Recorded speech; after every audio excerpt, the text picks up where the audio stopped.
Assalamualaikum warahmatullahi wabarakatuh. Halo semuanya teman-teman, selamat siang, selamat datang kembali di channel kesayangan kita, channel Ilo Entry. Dan dimanapun teman-teman berada, semoga teman-teman selalu dalam keadaan sehat walafiat tanpa kekurangan satu apapun. Amin amin ya robbal alamin. Pada kesempatan yang baik ini, kami masih akan membawakan kisah dari Mbak Nana Septiana. Wow, Kesumat Putra Wilwatikta. Dan sudah masuk ke part 14 teman-teman ya. Kisahnya makin kesini makin keren banget dan makin bikin penasaran. Teman-teman pasti udah gak sabar, tapi sebelum kita masuk ke dalam kisahnya, buat teman-teman mungkin yang baru bergabung, kami ucapkan selamat bergabung. Silakan bisa diklik dulu dong tombol subscribe, jangan lupa lonceng notifikasinya dinyalakan agar teman-teman selalu mendapatkan notifikasi dari konten-konten yang akan kami upload di setiap harinya. Dan untuk channel Ilo Entry kami upload setiap hari teman-teman ya, setiap siang jam 12 siang waktu Indonesia bagian Barat. Dan gak pakai berlama-lama lagi, gak pakai basa-basi kepanjangan lagi, teman-teman pasti udah gak sabaran. Dari halaman belakang rumah Bang Ilo kita menuju ke tanah Jawa.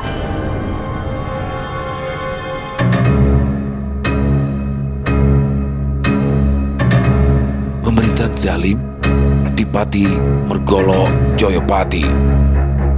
Kesumat Putra Wilwatikta part 14. Kenapa lama sekali baru datangnya? Legiwo menegur Bayu yang baru saja tiba di Pelabuhan Condong. Ada sedikit masalah, sahut Bayu seraya mengiringi Legiwo menuju penginapan yang telah dipilihnya. Kamu tidak terluka bukan? Tanyanya seraya mengamati keadaan Bayu. Legiwo baru bisa tenang saat melihat hanya ada sedikit darah yang mengotori pakaian temannya itu. Bayu mengikuti arah pandangan Legiwo lalu menyeringai.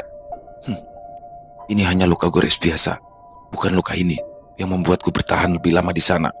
Legiwo berdiam diri sementara mereka melangkah beriringan melalui orang yang sibuk berlalu lalang di area pelabuhan. Jalanan berbatu membuat mereka harus melangkah dengan hati-hati agar tidak terjerembab jatuh. Walau hari sudah menjelang malam, pelabuhan belum juga menunjukkan tanda akan sepi. Kapal yang telah merapat membawa barang dagangan masih dipenuhi oleh awak kapal yang mempersiapkan keberangkatan selanjutnya. Keadaan ini membuat Legiwo dan Bayu tidak leluasa berbicara. Mereka berdua terus berdiam diri selama menempuh perjalanan menuju penginapan tempat Kinanti telah menanti. Legiwo baru mulai bersuara ketika mereka memasuki jalanan yang lebih sepi. Tangannya lalu menunjuk ke sebuah penginapan yang lebih cocok disebut dengan gubuk. Kita menginap di tempat ini. Apa ini? Bayu bertanya kebingungan. Apa kalian tidak bisa menyewa penginapan yang lebih bagus? Dirimu lupa kalau kita tidak memiliki uang yang cukup untuk menyewa penginapan yang lebih baik. Legiwo mengingatkan kemampuan keuangan mereka yang kini terbatas. Kita beruntung masih mendapatkan tempat untuk beristirahat yang nyaman, bukannya di atas tanah. Ya setidaknya Kinanti dapat memulihkan diri dengan beristirahat di tempat yang hangat. Bayu tidak berlebihan ketika ia mengatakan tempat itu lebih mirip gubuk. Daun rumbia yang menjadi atap untuk menutup penginapan nyaris lapuk. Mereka beruntung kalau malam ini tidak turun hujan. Akan tetapi dia memutuskan untuk diam dan tidak mengajukan keberatan lagi. Lagipula apa yang dikatakan oleh Legiwo memang benar adanya. Kita baru bisa menginap di tempat yang lebih mewah kalau jamur emas itu berhasil terjual. Legiwo masuk mendahului Bayu. Dia berjalan sedikit mendahului Bayu menuju kamar yang dihuni oleh Kinanti. Setelah mengetuk pintu, ia pun membukanya dan segera menyuruh Bayu masuk. Kinanti tidak berbaring di tempat pembaringan seperti dugaan Bayu semula. Gadis itu duduk bersila sambil menimang bungkusan sutra tempat jamur emas tersimpan. Sudah lebih baik, jauh lebih baik dari tadi. Diriku seperti baru bangkit dari kematian. Sambil berbicara, Kinanti mengamati Bayu.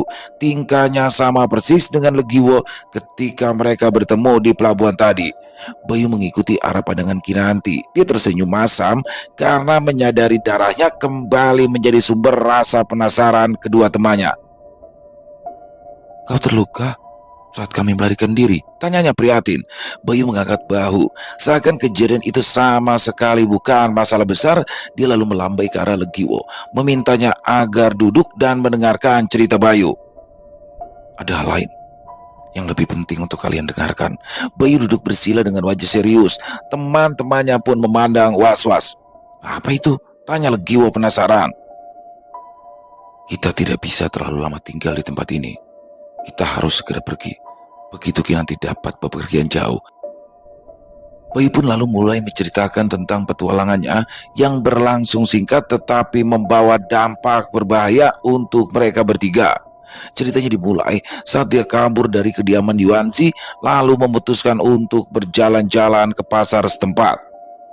Aku hanya merindukan tempat yang sudah lama aku tinggalkan. Dia menyebutkan hal itu karena Kinanti dan Legiwo menatapnya tajam. Mereka bukan tidak suka, tetapi mengkhawatirkan keadaan Bayu. Lalu apa yang terjadi? Timpal Kinanti yang merasa penasaran. Jangan katakan dirimu terlibat dalam pertikaian lagi. Bayu menyeringai sambil menggaruk rambut yang tak gatal.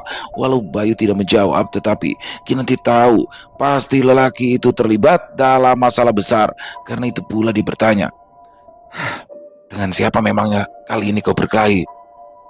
Prajurit bawahan Adipati Condong, jawab Bayu dengan wajah polos.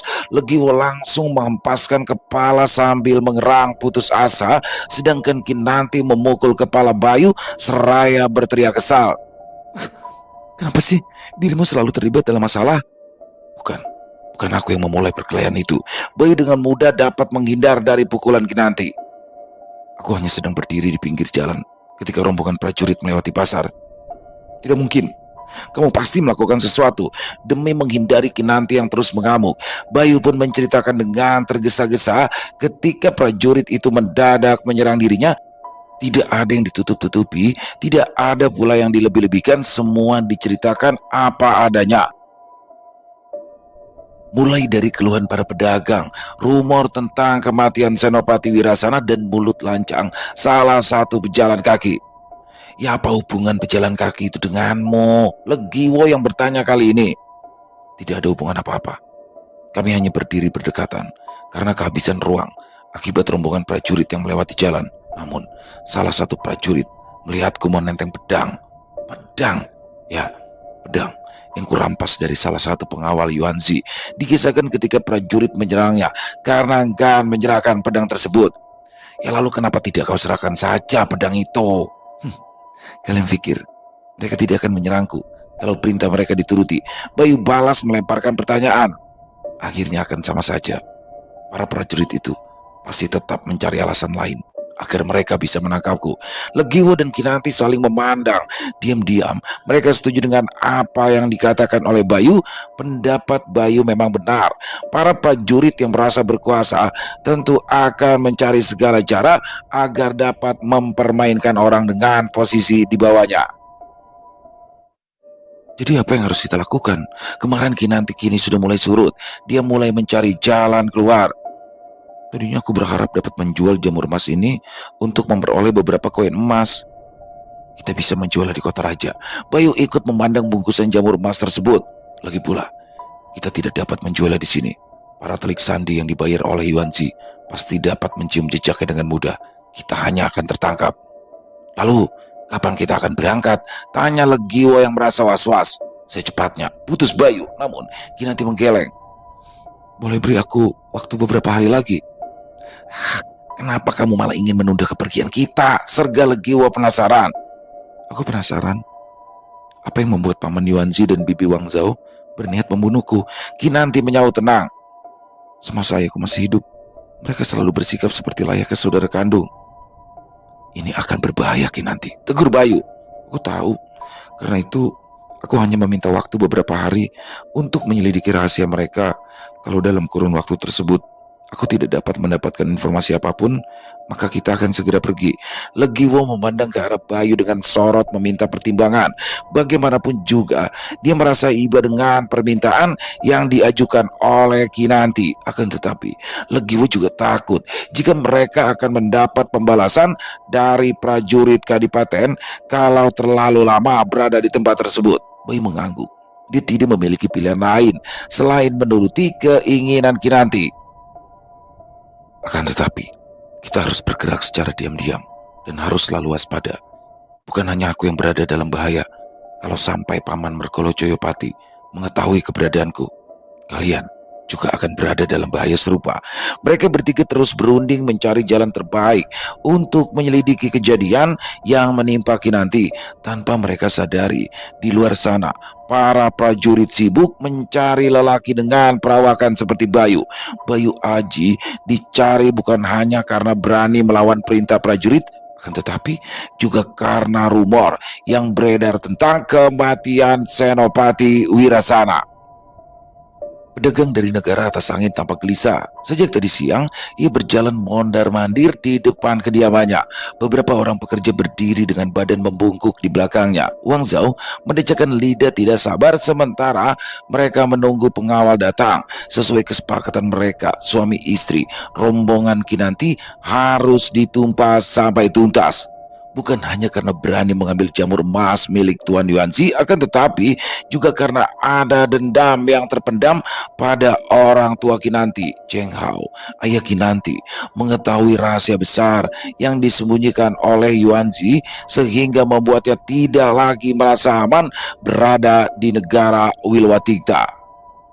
Bukankah sudah sejak dulu aku katakan agar menghabisi ibu dan anak itu sejak lama? Gerutu Yuanzi kepada istrinya. Tetapi kau selalu membujukku untuk mengurungkan niat tersebut. Sekarang kau lihat sendiri, gadis keturunan Ningrat itu membuat kita kembali kerepotan. Suamiku, aku melarangmu membunuh ibu dan anak pada waktu bersamaan agar tabib Cheng Hao tidak curiga kepada kita. Tabib itu sangat cerdas. Dia tentu akan merasakan kejanggalan jika terjadi musibah pada anak dan istrinya sekaligus. Pedagang Yuanzi meludah ke tanah, namun dia tak lagi marah pada istrinya yang dapat menjawab dengan tepat. Dia kembali berjalan mondar-mandir dengan tangan bertaut di belakang punggung. Melangkah cepat tanda hati tak tenang, sedang mukanya kusut bagai kain yang digumpal berbulan-bulan. Menurutmu, apakah Kinanti mengetahui rahasia kita? Yuanzi bertanya kembali pada istrinya. Entahlah. Saat itu kita bisa tenang karena tabib Cheng Hao memutuskan menjauh dari keramaian begitu istrinya meninggal. Namun, lelaki tua itu juga tidak mungkin membiarkan anak kesayangannya pergi seorang diri jika dia tahu apa yang terjadi di belakangnya. Wang Zhao berusaha berdiri tegap, walau hatinya juga tak kalah risau memikirkan keadaan. Percakapan keduanya terhenti ketika terdengar derap langkah kuda dari arah depan. Beberapa penunggang kuda dengan wajah seram karena cambang lebat telah tiba. Mereka turun dari kuda, menghormat kepada Yuanzi yang telah berbaik hati memanggil kawanan pria dengan tubuh kekar karena terbiasa berlatih bela diri. Selalu senang ketika mendapat panggilan dari Yuanzi. Ya, lelaki dari negara atas angin itu telah lama mereka kenal. Dia sering menggunakan jasa mereka untuk menyelesaikan masalah yang berhubungan dengan orang lain. Bayaran yang dijanjikan pun selalu dibayar tepat waktu. Yuanzi juga tidak pelit menambahkan beberapa keping emas lagi sebagai tanda terima kasih. Oleh karena itu, ketika utusan pedagang tersebut datang menghampiri dengan tergopoh-gopoh, mereka segera menyambutnya dengan hati yang riang. Tombak, gada, dan pedang terbaik segera dikeluarkan dari tempat penyimpanan. Aku sangat senang karena kalian segera datang memenuhi undanganku. Yuanzi tidak pernah menyukai penjahat seperti mereka, tetapi jasa para tukang pukul ini selalu saja dibutuhkan. Oleh karena itu pula, dia tidak mengajak mereka untuk masuk ke dalam, apalagi menikmati teh bersama. Yuanzi lebih senang langsung membicarakan bisnis dan kesepakatan tentang pembayaran begitu misi mereka selesai dilaksanakan. Aku membutuhkan jasa kalian untuk menakam seorang gadis dan 2 orang pemuda yang mengiringinya. Kedua tangan Yuanzi masih bertaut di belakang punggung. Aku ingin mereka ditangkap dan diseret ke kediamanku. Tapi kalau ada perlawanan, maka kalian boleh langsung menghabisi ruwet mereka semua. Sora Purana, pemimpin dari gerombolan bertanya. Seperti apa penampilan orang yang ingin kau inginkan itu? Lalu berapa banyak bayaran yang akan ditawarkan jika kami berhasil membawa kepala mereka ke sini? Yuanzi tersenyum sinis, matanya bersinar licik ketika ia mulai berkata, aku akan membayar 2 kali lipat dari harga jasa yang selama ini dibayarkan. Selain itu, kalian semua juga diundang minum teh di kediamanku. Kalimat terakhir yang diucapkan oleh sang pemilik rumah membuat anak buah Sora Purana Riu berteriak. Ya, mereka sudah lama mendengar tentang kecantikan para pelayan yang bekerja di rumah pedagang tersebut. Tidak banyak tamu yang mendapat undangan terhormat untuk minum teh bersama di kediaman Yuanzi. Ciri-ciri Kinanti langsung diterangkan oleh si pemilik rumah, mulai dari rambut yang tergerai tanpa disanggul hingga kulit putih terang yang berbeda dengan kulit warga asli Wilwatika. Ditambahkan pula dengan keterangan mengenai dua lelaki yang mendampingi Kinanti. Ada lelaki yang berwajah tampan, diakui sebagai suaminya, walau aku meragukan kenyataan itu. Sedang yang lain adalah pengawal mereka. Kalian boleh langsung menghabisi kedua lelaki itu sebelum menangkap Kinanti. Perintah telah diberikan. Janji berupa bayaran besar pun sudah diterima. Sora Purana beserta anak buahnya segera berlalu untuk menyusun strategi guna menangkap Kinanti. Sembari menatap kepergian Sora Purana, Yuanzi berkata, "Kau siapkan racun dalam jumlah cukup tinggi.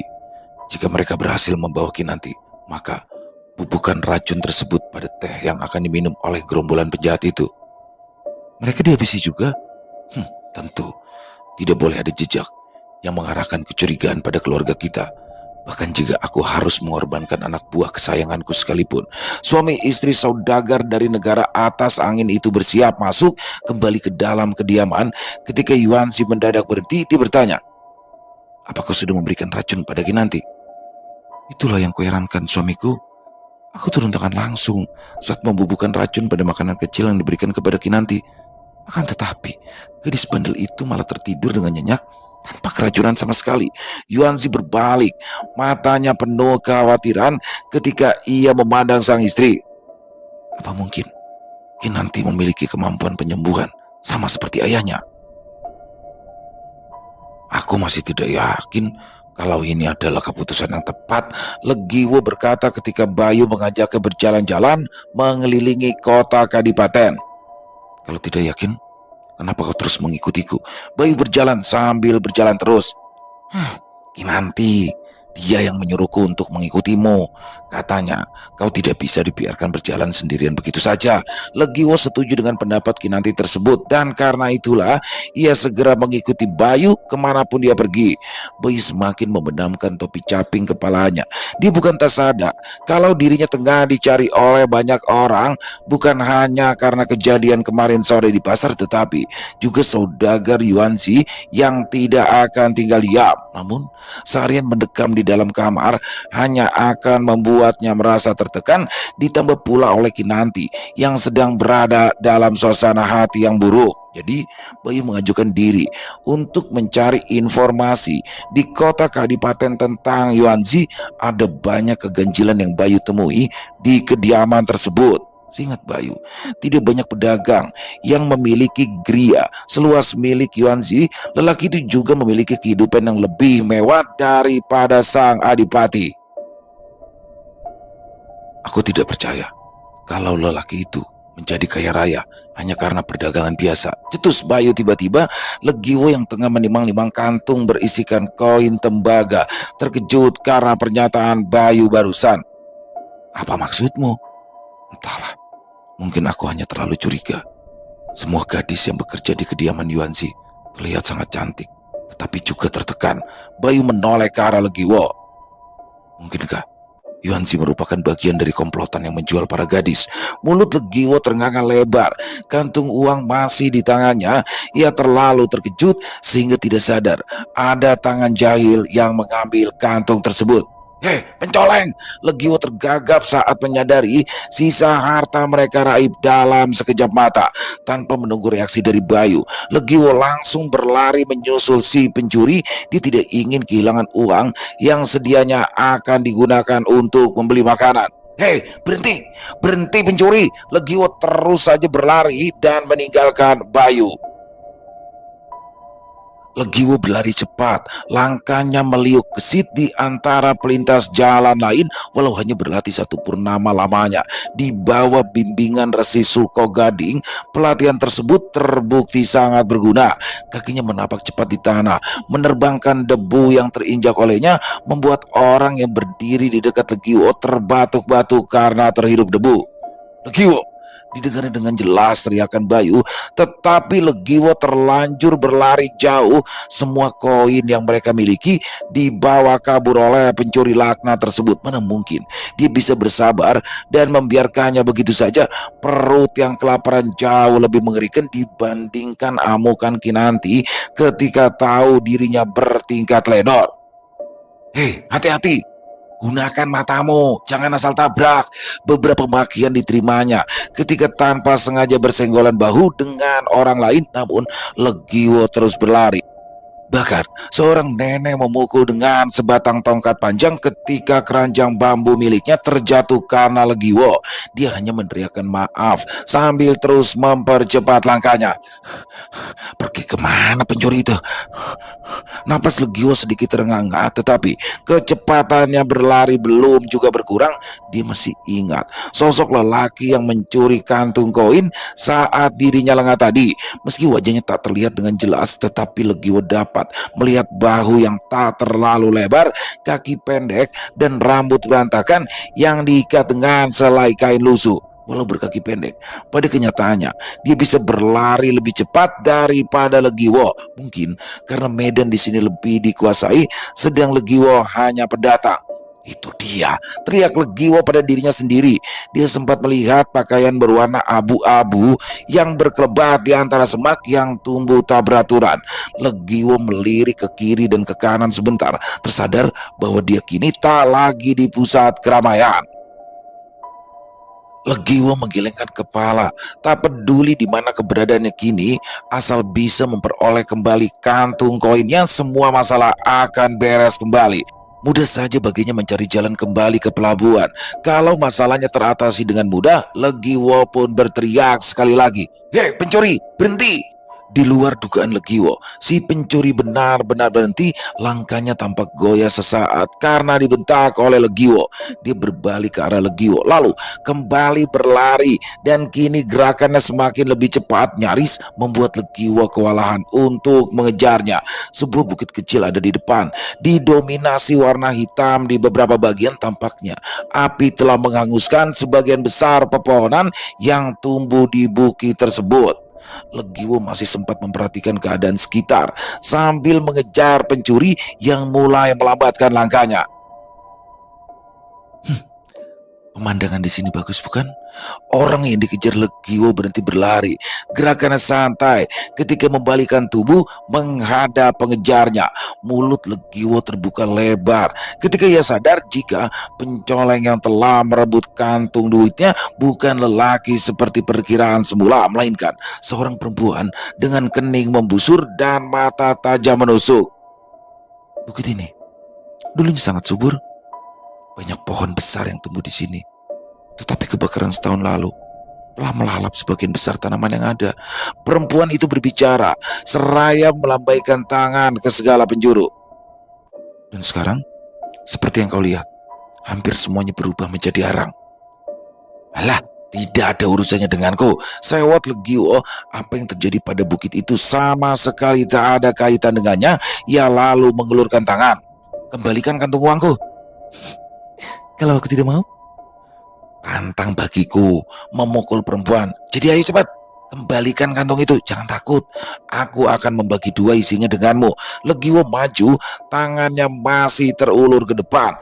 Perempuan yang masih memegang kantung koin Legiwo tertawa kala mendengar tawaran yang diajukan padanya. Dibagi dua katanya. Dia tertawa lagi, tapi kali ini diiringi oleh suara tawa yang lain terdengar dari balik pepohonan yang masih tersisa. Mengejutkan Legiwo sehingga ia nyaris melompat kaget. 3 orang lelaki berbadan kekar muncul dari balik pepohonan, seakan mereka memang sudah bersembunyi sejak tadi. Pantas saja perempuan pencuri itu bersikap begitu tenang karena dia tahu dia aman berada di situ. Siapa? "Siapa kalian?" tanya Legio waspada. Beruntung dia selalu membawa sebilah golok pendek sehingga ia dapat membela diri di saat seperti ini. "Niragil, baru kali ini kau datang dengan membawa orang. Sepertinya larimu tak lagi secepat biasanya." Pertanyaan Legio tadi dianggap angin lalu. Mereka justru bertanya pada perempuan yang dipanggil Niragil. "Anggap saja kali ini aku membawa oleh-oleh untuk Kakang. Kalian bertiga kan sudah lama tidak berlatih, jadi gunakan saja dia." Niragil menggerakkan dagu ke arah Legio dan tertawa kencang. Mereka menoleh ke arah Legio, menatapnya dari kaki sampai ke atas. Salah satu di antara ketiga lelaki itu menyeringai puas ketika berkata, "Wah, wah, wah, bagus juga saranmu Niragil. Ya, sesekali kita memang membutuhkan hiburan. Ayo, jadi siapa yang mau maju lebih dulu?" Legio mundur satu langkah kala mendengar pembicaraan ganjil mereka. Dia mafhum ketiga lelaki berwajah sangar itu berniat mengadu jurus dengannya. "Sabar, sabar Kisanak. Aku kesini untuk mengambil aku yang diambil oleh adik kalian, bukan untuk memancing perkelahian." Jangan banyak ngomong," bentak lelaki yang berwajah paling tua. Kumisnya melintang tebal di atas bibir bergetar kuat tiap kali bibirnya berbicara. Usai membentak Legio, dia langsung merangsek maju, tangan diayunkan cepat dengan niat menggampar, tetapi Legio merunduk dengan cepat. Lelaki itu kehilangan keseimbangan, terhuyung ke depan hingga nyaris terjerembab. Dia mengumpat marah setelah berhasil memperoleh keseimbangannya kembali. "Jangan diam saja, cepat beri pelajaran," serunya kepada dua lelaki yang lebih muda. "Hajar sampai wajahnya tak dapat dikenali lagi." Niat untuk bermain-main buyar. Begitu saudara tertua sudah memberikan perintah, satu mengambil gada besar, sedangkan yang lainnya memegang golok tajam yang berkilau terkena sinar matahari. Legio juga mengeluarkan senjata. Golok tajam yang menjadi teman setianya selama ini telah terhunus untuk membela diri dari serangan lawan. "Serang!" perintah diteriakan. Serangan bertubi-tubi pun diterima oleh Legio. Dia menunduk, menangkis, bahkan melompat bagai monyet. Ketiga orang lawannya ternyata hanya memiliki tubuh besar, tetapi gerakan mereka kurang lincah sehingga Legio tak mengalami kesulitan berarti untuk bisa mengelak dari serangan mereka. "Mati!" Tombak berujung runcing ditusukkan ke arah perut Legio, tetapi dapat dielakkan dengan mudah. Tombak berhasil ditangkap Legio, ditariknya sekuat tenaga, lantas disentakkan secara tiba-tiba. Si pemegang tombak tak dapat mempertahankan keseimbangan, lalu jatuh terkapar di atas tanah. Si saudara tertua memaki murka melihat adiknya dapat dikalahkan dengan mudah. Ia merangsek maju lagi.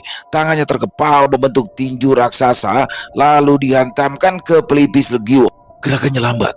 Legio menunduk tepat waktu, lalu menendang selangkangan lelaki berwajah sangar itu.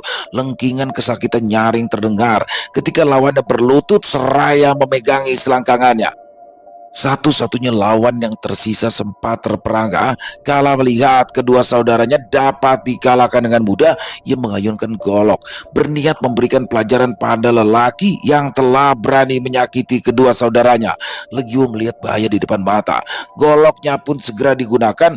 Dua besi baja tajam bertaut di udara, berdentang nyaring ketika saling serang. Lawannya terdesak mundur karena gerakan Legio yang gesit. Tidak lama kemudian, golok milik lawan terjatuh ke tanah, sedangkan senjata Legio masih berada di tangan.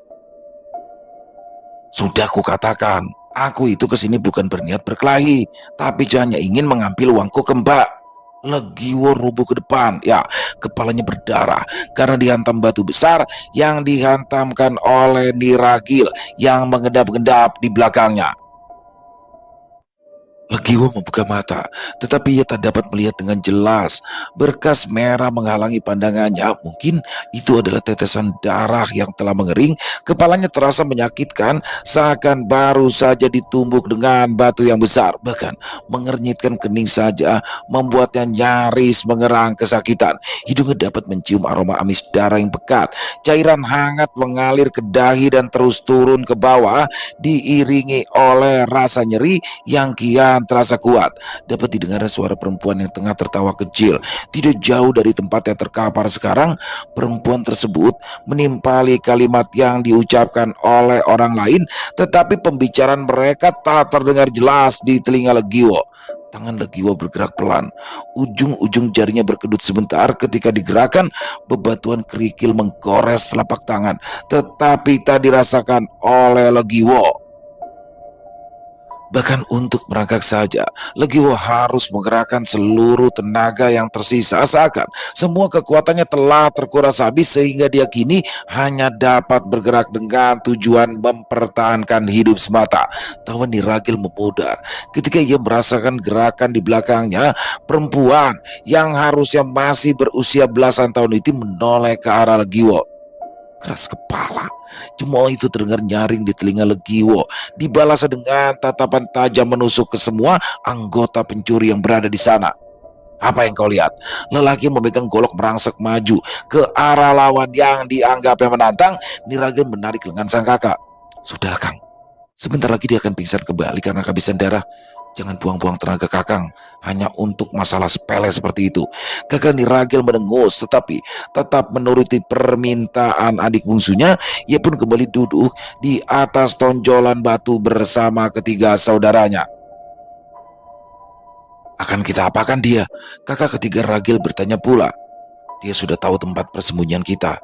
Tentu tidak mungkin dilepaskan begitu saja. Mereka memandang ke lelaki dengan postur tubuh paling besar. Sang kakak tertua mengangkat bahu ketika dipandang oleh ketiga adiknya. Habisi. Tapi kita tidak pernah membunuh orang, cicit Niragil yang kalah kuasa dari tiga saudaranya. Ingat, kita pernah berjanji tidak akan mencelakakan nyawa orang lain. Itu dulu, ketika tempat persembunyian kita masih aman. Memangnya kau bisa menjamin kalau dia tidak akan memberitahu orang lain tentang keberadaan kita? Sudut mata Niragil turun kala mendengar keputusan kakak tertua. Dia mengakui persembunyian mereka kini terancam, tetapi mencabut nyawa orang tak bersalah bukan bagian dari rencananya untuk bertahan hidup. Kau tidak setuju? Seta, kakak kedua Ragil menangkap sorot mata adiknya yang tanpa keberatan. Ketiga lelaki itu memandang Ragil dengan seksama. Adik bungsu mereka meneguk ludah ketika mendapati tatapan garang dari semua saudara laki-lakinya. Kau ada usul lain?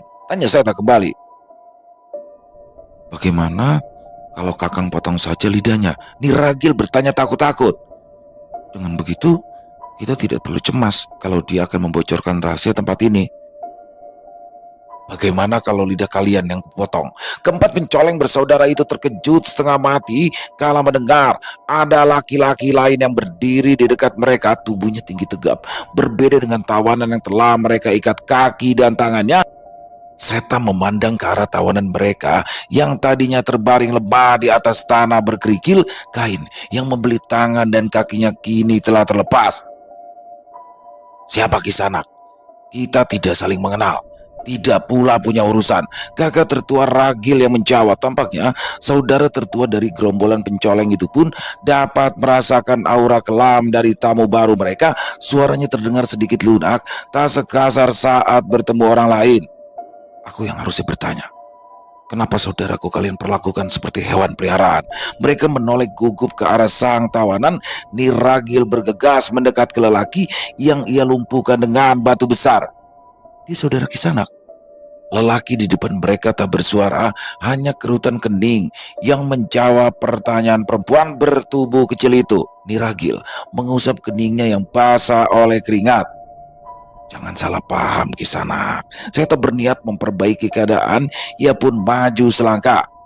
Saudaramu ini yang terlebih dahulu membuat onar di tempat kami beristirahat. Dia telah memfitnah adik bungsu kami sebagai pencuri. Sebagai kakak, ya kami tentu tak bisa tinggal diam. Lalu mengajarnya, mengajar sampai babak belur, bahkan berniat memotong lidahnya. Niragil dipandang sinis oleh Bayu. Niragil tertawa gugup. Memang dia yang mengajukan usul untuk memotong lidah tawanan mereka.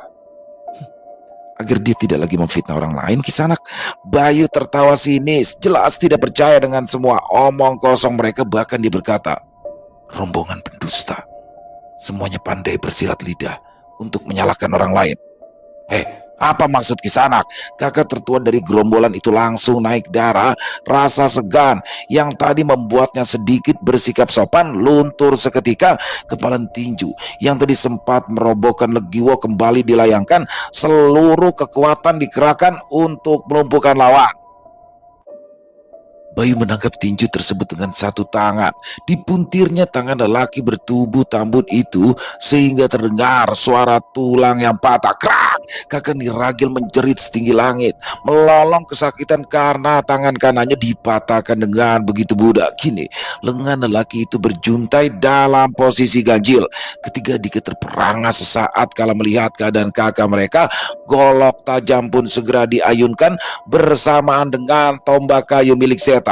Bayu mendorong lawan yang telah taluk hingga jatuh terkapar. Tombak kayu yang menyasar ulu hati ditarik Bayu membuat Seta berteriak kaget. Kekuatan yang selama ini dibanggakan Seta terasa sia-sia di tangan Bayu. Tombak tersebut bisa direbut dengan mudahnya lalu dihantamkan ke muka kakaknya yang membawa golok. Pembawa golok, Wilaga, terhuyung ke belakang karena kerasnya hantaman. Goloknya terjatuh ke tanah disusul oleh tubuhnya yang jatuh berdebam pula. Seta mundur beberapa langkah, diiringi oleh Ragil. Firasat mereka tak salah, ya, lelaki yang telah mengalahkan kedua saudaranya itu jelas bukanlah orang biasa. Ragil yang lebih memiliki akal sehat segera berlutut di atas tanah. Ampun, ampun Tuan. Melihat tingkah Ragil, Seta pun segera berbuat serupa. Lututnya mencium tanah ketika dia bersimpuh. Ampuni kami Tuan. Kami bersalah telah menyerang saudara Tuan. Bayu memainkan tombak di tangannya seraya mengagumi kualitas kayu tersebut. Keputusan mengampuni para pencoleng itu tidak di tangannya, melainkan pada Legiwo yang telah menjadi korban mereka. Kedua kakak beradik itu terus menghibah meminta ampun, sedangkan dua saudara yang lebih tua telah jatuh pingsan karena kerasnya serangan Bayu. Bagaimana Legiwo?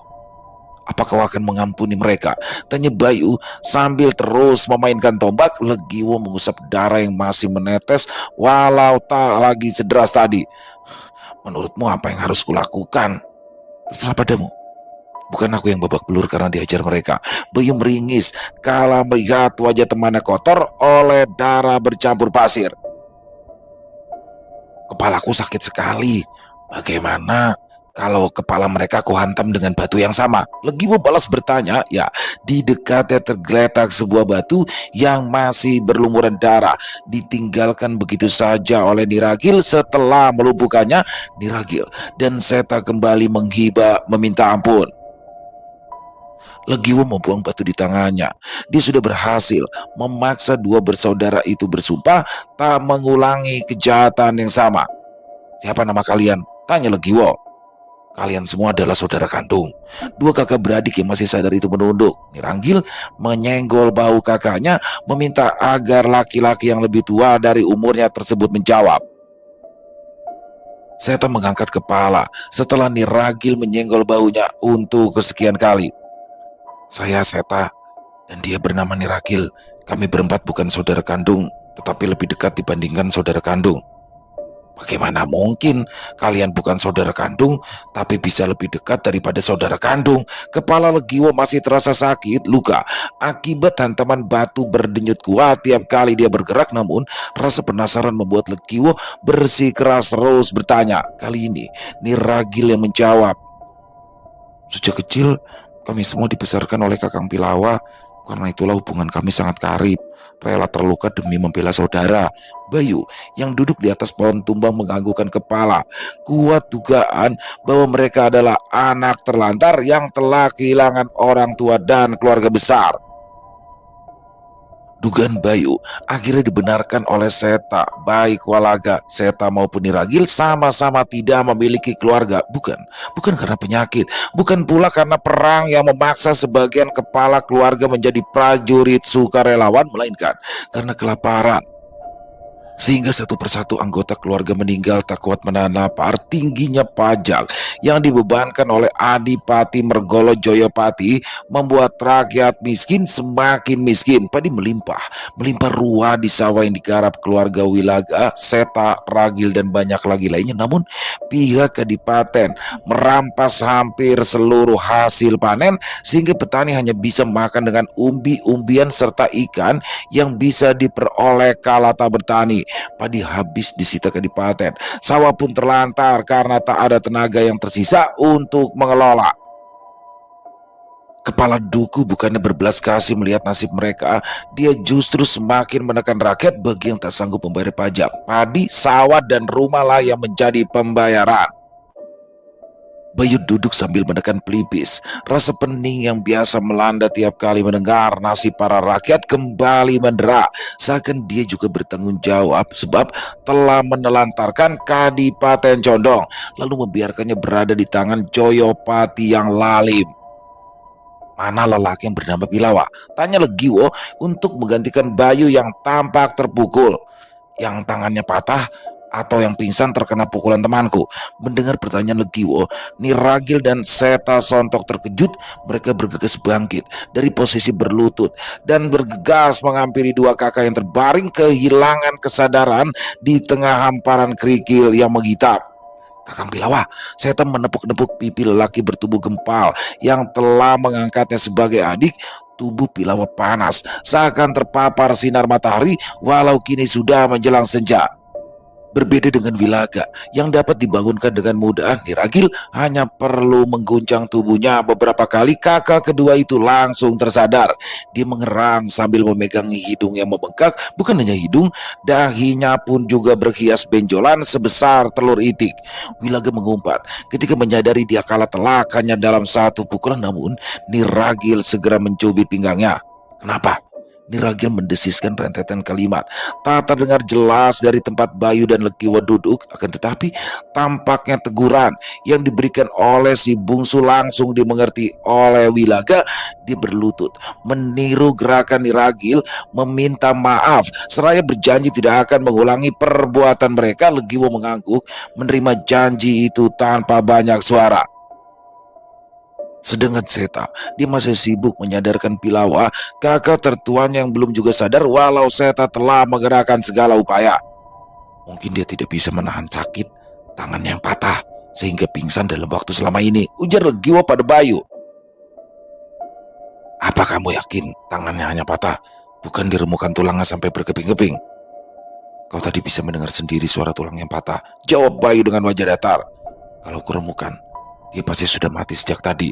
Ketika saudara itu mendengar setiap patah kata yang diucapkan oleh Bayu, mereka pun semakin panik. Bahkan Wilaga sampai berlari tunggang langgang menuju mata air, mengambil air dengan daun talas lantas menyiramkannya ke wajah Pilawa. Tidak berhasil. Pilawa tetap diam. Dadanya masih bergerak tapi tersendat-sendat, bahkan terdengar suara mengorok dari tenggorokannya. Legiwo menoleh cemas ke arah Bayu. Dia sekarat itu. Pandangan cemas dari Legiwo membuat Bayu tergerak hatinya. Dia merogoh kantung di bajunya, lalu mengeluarkan beberapa pil berwarna hitam. Aromanya busuk sehingga Legiwo harus menutup hidung ketika menerima pil tersebut. Ambil satu untukmu, lalu berikan sisanya pada mereka. Apa ini?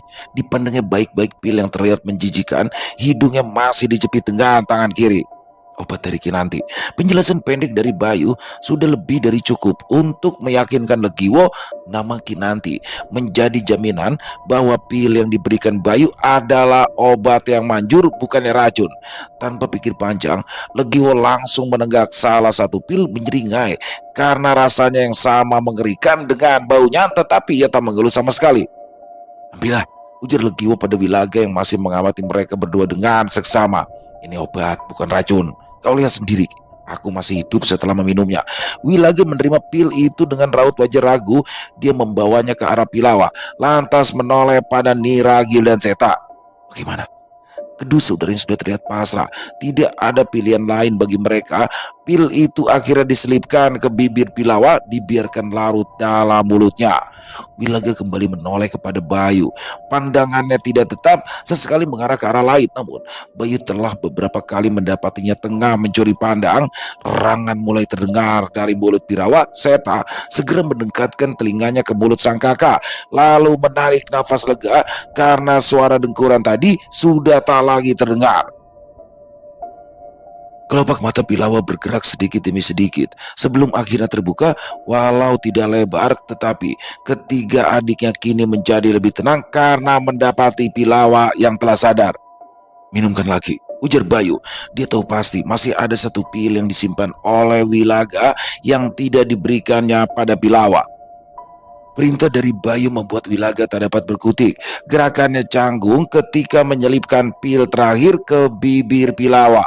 Baik Seta maupun Ragil langsung membelalakan mata ke arah Wilaga yang berniat menyembunyikan obat untuk kakak mereka itu. Namun Wilaga berlaga seolah tak tahu. Kembali dia mencuri pandang ke arah Bayu. Orang yang dipandangnya akhirnya berdiri dari duduknya semula. "Ayo pulang." Legiwo bergegas bangkit. Rasa sakit yang tadi membuatnya sulit bergerak kini sudah lenyap begitu obat bereaksi. Dia menoleh ke arah keempat saudara itu dan berkata, "Kuharap kalian akan menepati janji." Sementara Legiwo berbicara, Bayu melemparkan sekeping koin emas ke arah Wilaga. Tangan Wilaga menyambut cepat, keheranan karena mendapati anugerah itu. "Hah?